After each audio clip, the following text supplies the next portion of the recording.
beth ni'n gwneud fan hyn heddi yw pherfformio Stori'r Nadolig. Dyma'r ail flwyddyn i ni wedi bod wrthi nawr yn ei wneud e.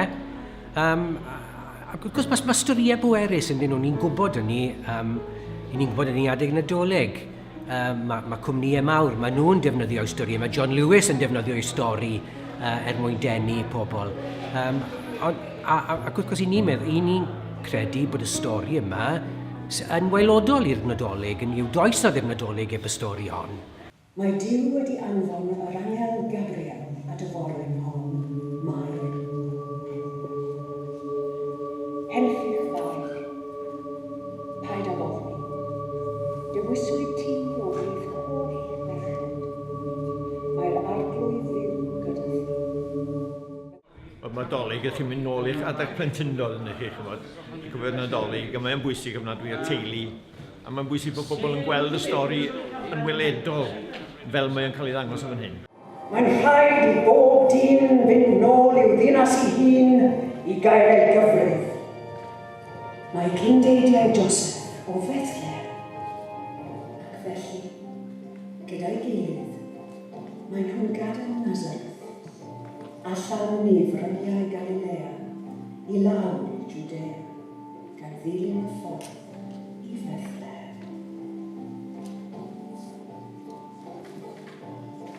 Ydy pob llety a thafarn yn llawn? Wel, dyma beth yw'r Nadolig, ynddo fe, Stori'r Nadolig. Dwi'n meddwl bod yn amser hyfryd o'r flwyddyn, fel cyn brifathrawes. Dwi'n gweld eisiau'r cyfan hyn, felly mae'n hyfryd i ddod fan hyn i'r Tabernacl i actio Stori'r Nadolig. O'n i wedi joio'r perfformiad heddiw achos y cymeriadau. O rai yn nhw, o'n i ddim yn gwybod oedd yn y stori. Fel y pobl oedd yn anfon Joseph i ffwrdd. Dyma ni yn dangos yn y Tabernacl bod ni yn meddwl am y stori iawn. Di joio heddi, a sy'n ni'n hoffi'r golau ar set.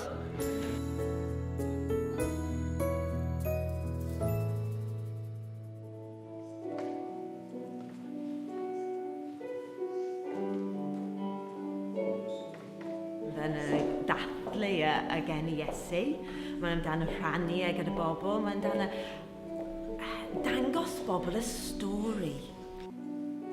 Hopefully it'll spread the nativity story in a very simple way, but effective way, and people will know the true meaning of Christmas.